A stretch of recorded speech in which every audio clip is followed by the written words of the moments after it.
Tinha um trabalhador, o Valdecir da Silva Reis. Ele foi colocado numa matéria do Fantástico como podão de ouro. Era um menino cheio de vida, sabe, assim, cheio de enfeite na cabeça, um menino, nossa, e ele gostava, porque todo mundo admirava que ele era o cara, trabalhava, dançava, brincava.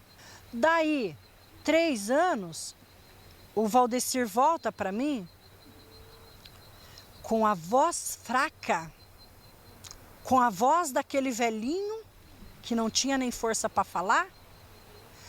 Ele volta com o braço esquerdo dele diminuindo a carne, secando, com os passos dele. E ele me disse assim um dia, sentado lá numa muretinha do sindicato, ele disse: Carlita, eu não aguento pisar no chão, finca meu corpo inteiro. Ele estava dessa finurinha quando ele morreu, sabe? Agora, eu guardo o olerite de pagamento dele porque eu quero ter a certeza de que eu não estou falando besteira e de que aquilo lá realmente existe. Sabe, quando eu vejo que ele cortou, num dia, 52 toneladas de cana. Por que ele chegou naquele estado? O que aconteceu com ele? O que foi feito do organismo desse moço? O que é que estourou dentro dele?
Eu nasci em Nova Mótica, Minas Gerais.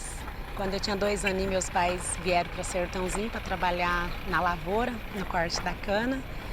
E com 12 anos eu comecei também a acompanhá-los, né? Eles começaram a me levar também, eu e meus outros irmãos. Era o recurso que tinha o meio que tinha de estar levando os filhos para poder estar ajudando. Trabalhava na roça das 7 às 5 da tarde, chegava, saía correndo pelos carreador ali do bairro onde eu morava, pelas rodovias, achava que quanto mais eu corresse, melhor eu iria ficar. A gente tem alguns atletas que saíram do corte da cana para a maratona mesmo, né? A gente tem alguns casos aí no Brasil de pessoas que já faziam esse tipo de atividade, já trabalhavam com a sua resistência aeróbica ali no próprio corte da cana, só tiveram que se adaptar à maratona. Então, entrei para a elite do atletismo, comecei a sair, correr na elite, comecei a correr outras provas em São Paulo, em outros estados, e em 2001 veio a realização do grande sonho, que foi subir no pódio da São Silvestre. Acelera esse ritmo, aguenta o cansaço, vai comemorar todo ano de esforço, de treino, 10 quilômetros pela manhã, 15 quilômetros à tarde. É a rotina de exercícios de Maria Zeferina Baldaia. O Brasil vence a São Silvestre. Você fala que é saúde? Eu correr 30 quilômetros aí, chegar exausta, fadigada, toda, sabe? Não é saúde. No nosso caso de profissional não é saúde, porque o desgaste é muito grande. Uma vez me falaram, você acha que isso que você faz é saudável? Não é. Você correr 30 quilômetros, 2 horas aí no meio desses canaviais, você acha que isso é saúde? Você está acabando com o seu corpo, você está acabando, você está além do seu limite. Então é complicado, até que ponto?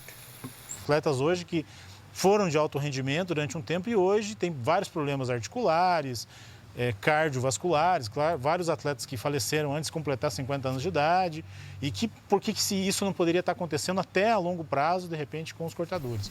Os trabalhadores, eles estão saindo alejados desse tipo de serviço. Você vê trabalhador fazendo cirurgia no braço, fazendo cirurgia da coluna, o trabalhador sai totalmente arrebentado.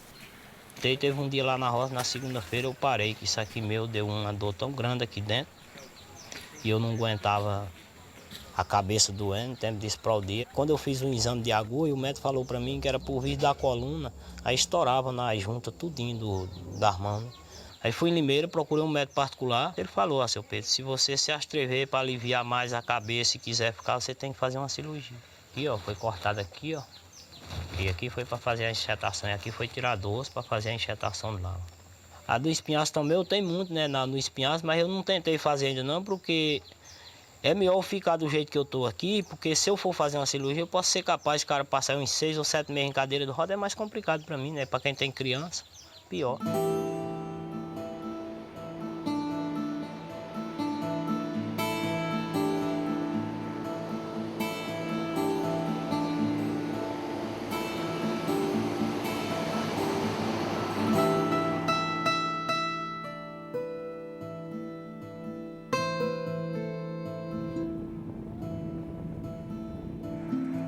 Tudo começou em 2005, com uma demanda do Ministério Público do Trabalho de Campinas. Foi numa audiência pública que houve em Ribeirão Preto e começou com a morte dos trabalhadores. E houve um pedido do Ministério para a gente intensificar as ações no campo.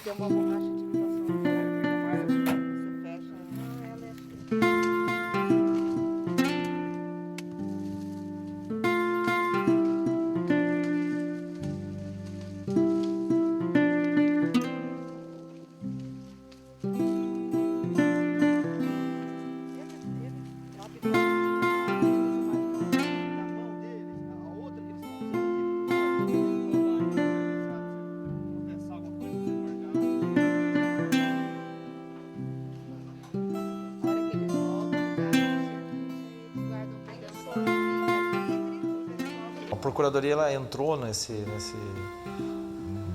setor, vamos dizer assim, para trabalhar quando começaram a ocorrer as mortes. Nós relacionamos todas as usinas do Estado, fizemos audiências públicas no Estado inteiro, chamando todas as usinas, e nessas audiências públicas a gente colocava o que o Ministério Público ia exigir delas. E nós nessa área de habitação, de alojamento, conseguimos aglutinar todas as vigilâncias sanitárias através da Secretaria de Saúde dos 28 municípios que fazem parte da Regional de Piracicaba do Ministério do Trabalho e Emprego. As vigilâncias sanitárias de cada cidade deveriam estar fiscalizando esses alojamentos, fazendo aí um levantamento de localização, um cadastramento e depois fiscalizando o uso desses alojamentos. Eu acho que tem um conjunto de conquistas desses trabalhadores, desde a década de 80 para hoje, tem um conjunto de conquistas que estão valendo, e acho também que o principal aliado dessas conquistas dos trabalhadores são os promotores públicos e são os promotores do trabalho. E um conjunto de atores da sociedade que estão caminhando para essas conquistas. Eu acho que todas elas são muito interessantes. Agora, a questão que eu coloco é se elas estão chegando no ponto. Tá? E qual é o ponto? E à primeira vista a gente poderia concluir que houve uma sensível melhoria nessas condições de trabalho. Isso porque, em razão, sobretudo, da fiscalização do Ministério Público, do Ministério do Trabalho, as usinas procuraram cumprir as normas da NR31.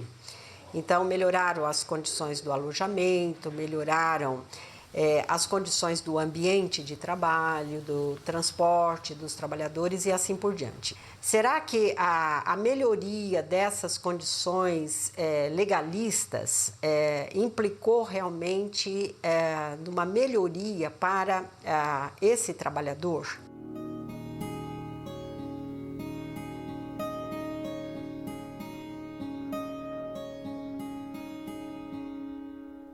Isso aqui vai medir a frequência cardíaca do batimento cardíaco seu. Então, quando você estiver cortando, ele vai estar mensurando a quantidade que bate por minuto no seu coração. Agora a gente vai colocar esse aparelho, ele vai medir a temperatura do corpo seu. Pegamos aqui, vou colocar aqui, a gente vai colocar. O André agora ele vai filmar você fazendo toda a atividade sua. Então, com essa filmagem, a gente conseguiu trazer isso para um plano, né, mensurável. Então a gente pegou variáveis de ação, ou seja, quantos golpes ele dá, quantas flexões de coluna, quantas rotações, qual o tamanho do ciclo.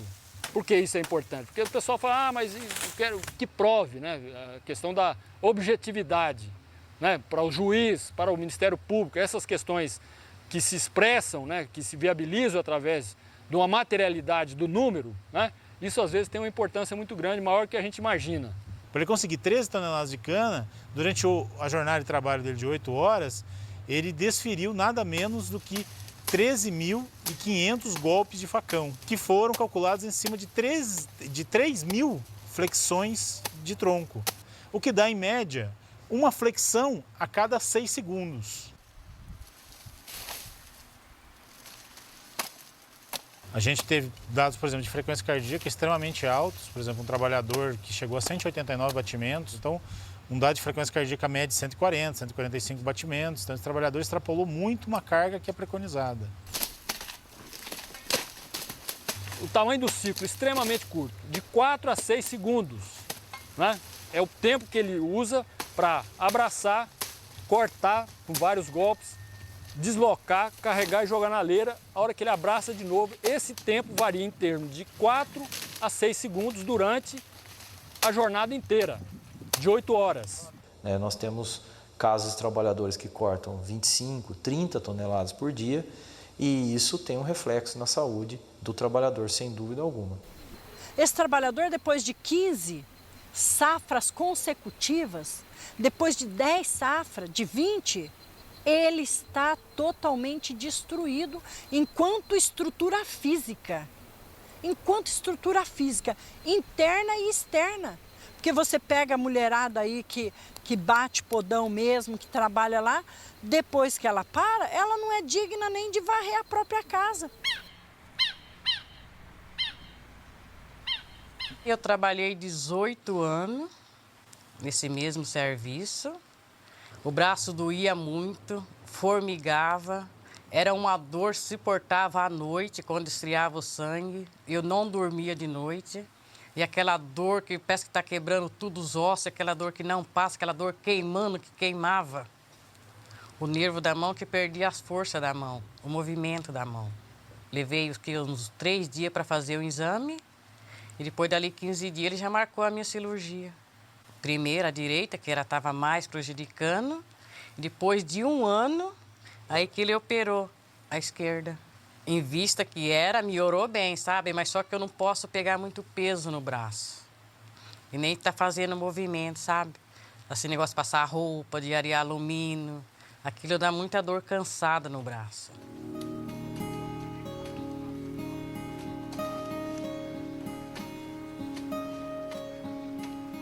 Esse aparelho ele vai medir a temperatura ambiental, que é chamado pela normatização de BUTG.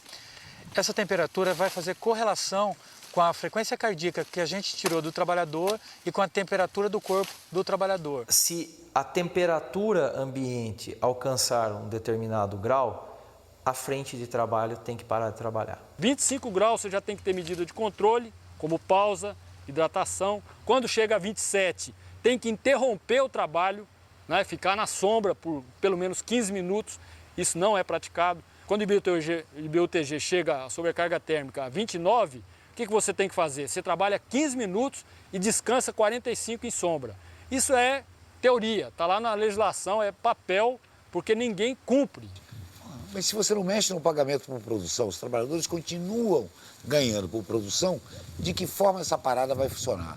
Não vai funcionar. Quer dizer, vai funcionar no dia que a gente visita a usina, eles param todo mundo, apitam, tiram todo mundo do leito, para que a gente veja que está todo mundo comendo naquelas mesinhas. O trabalho no corte de cana tem 3 fatores que se juntam e não é muito fácil diferenciar o efeito de cada um. Que é o trabalho em sobrecarga física, porque eles ganham por produção, tem um ritmo acelerado. O ambiente geralmente é quente porque no campo a maior parte do tempo tem sol no Brasil e aqui na maior parte do nosso clima temperado. E também o poluente da queima. Há mais de meio século nós estamos vivenciando essa prática das queimadas praticamente durante todo o ano. Então são milhões e milhões de toneladas de gás carbônico, de CO2 e outros gases poluidores que estão sendo lançados à atmosfera para a produção de um produto que é considerado limpo e é aquele produto que não vai poluir.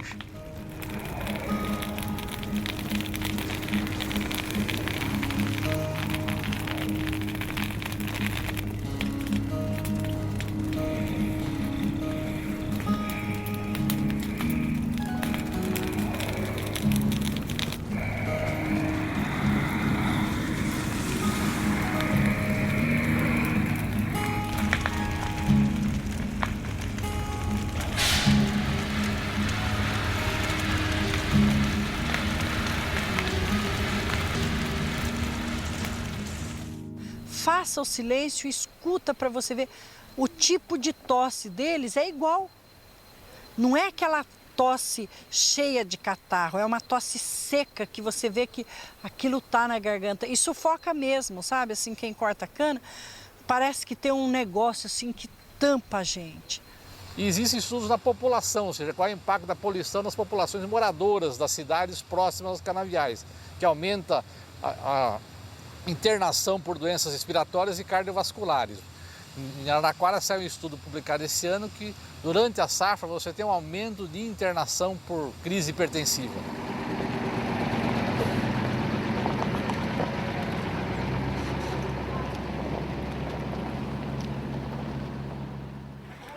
O trabalhador acorda de 4 horas da manhã para fazer a sua comida, para às 6 horas da manhã ele está no ponto, para chegar no trabalho às 7, 7h30 ele está no eito.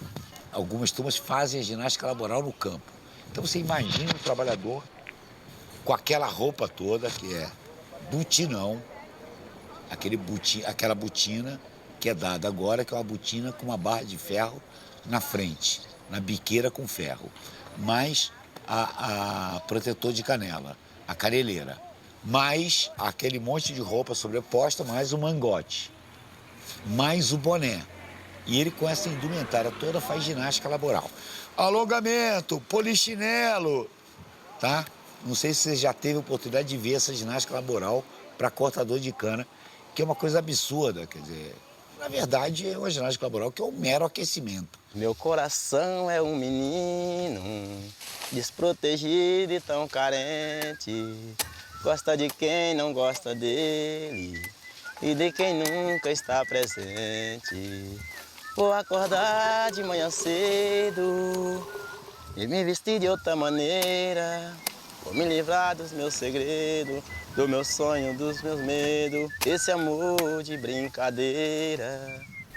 Nessa questão do alimento, por exemplo, as usinas fornecem as marmitas térmicas porque elas precisam cumprir a lei, a NR31 exige que se dê marmita. Mas também tinha que fornecer a comida, porque isso aí faz parte da saúde da gente. As usinas, elas dão um sorinho lá que diz que é para repor alguma coisa que a gente perdeu lá, que nem explica o que é, né? Porque o desgaste se dá principalmente quando acaba a nossa reserva de carboidrato, a nossa reserva de energia no corpo. Quando essa reserva vai se acabando, que é muito comum num exercício desse muito árduo, muito repetitivo, que é o que eles fazem, se você não toma o carboidrato, você tende a parar a atividade mais cedo. Então, pensando nisso, não sei se de uma maneira benéfica, né, ao trabalhador, ou de uma maneira apenas com que façam com que eles retardem a parada do trabalho, né, que é a ideia da indústria, eles dão esse soro, que é essa mistura para poder manter, sim, o trabalhador por mais tempo na atividade, sem sentir dor e tendo ainda uma reserva energética, né, no caso do carboidrato, para poder se manter na atividade. Os médicos indicam que você tem que tomar pelo menos 2 litros de água por dia, porque o organismo necessita disso. E quando você tem que tomar 10 litros de água por dia, o que o organismo fala disso? Diariamente eles se desidratam e se hidratam de maneira inadequada. Essa desidratação e hidratação inadequada cronicamente pode, em alguns momentos ao longo da safra, provocar alterações agudas e predispor a arritmia cardíaca, por exemplo, e a óbito, e pode também ser um dos fatores que está contribuindo para o aumento crônico da pressão arterial deles. Você veja bem, o podão, eles diminuem o tipo do material, muda, dá de pior qualidade. A luva dá essa porcaria aqui. O sapatão eles mudam. Esse sapatão, assim ele está ressecado, a hora que molhar ele vira o quê? Porque vira um jacá no pé. Um sapatão bom, ele não é? Não abre? Não tem condição dele abrir, não. Uhum. Isso aqui ele arranca tudo. A questão dos EPI, fazer uma relação com aquilo que era há 20 anos atrás, com o que é hoje, isso melhorou muito. Por dizer, hoje ninguém trabalha mais que nem com sapato de pano, que nem o rapaz estava falando aí hoje. Né? Hoje eles têm a bota com proteção, tudo para evitar corte. Mas a qualidade desses EPI ainda é questionável. O óculos tem CA, se o trabalhador não usar, ele vai de gancho, ele é suspenso. 10 metros que você ficar batendo o podão ali, aquela poeira vai subindo. Mas o suor já começa a descer. Aí vem o vapor, né, do suor ali, a poeira, você já está sem visão.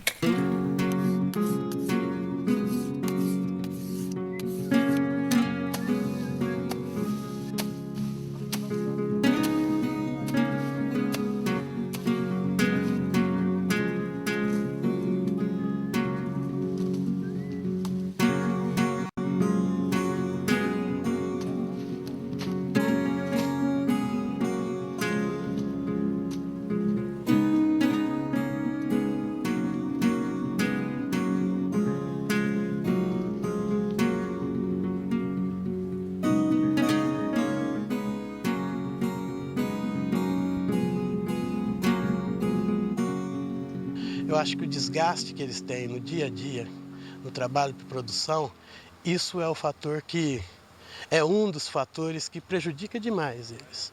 Não importa o IPI não resolve isso, porque o trabalho para produção exige um esforço muito grande dele para poder ganhar um pouco mais. O cara, para chegar a tirar 500 e pouco na semana, tem que trabalhar muito, né? Por o que eles fazem, o peso da cana não é muito, eles estimam o peso muito baixo, a exigência é muito grande. O pagamento por produção que está levando os trabalhadores ao esgotamento físico, à morte por excesso de trabalho e a doenças incuráveis. Quer dizer, o que está acontecendo na cana é que os trabalhadores estão morrendo mais cedo.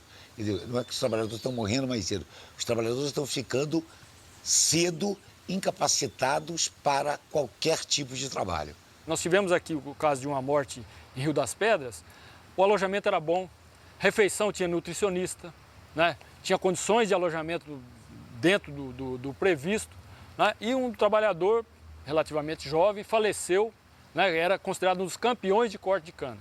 Né? Por quê? Porque esse móvel, né, que é o pagamento de produção, empurra os trabalhadores para uma situação de risco, sem a percepção, sem o autocontrole, né, para fazer a pausa. Então ele não respeita os sinais do corpo e ultrapassa esses limites, levando a uma situação crítica. Eu já cheguei a cortar em até 27 toneladas, 30, dependia da cana também, né? Por mês? Por dia, né?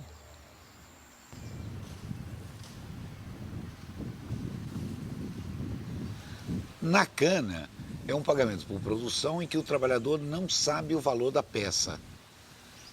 Tá? E o valor da peça ele só vai saber depois que ele já executou o trabalho.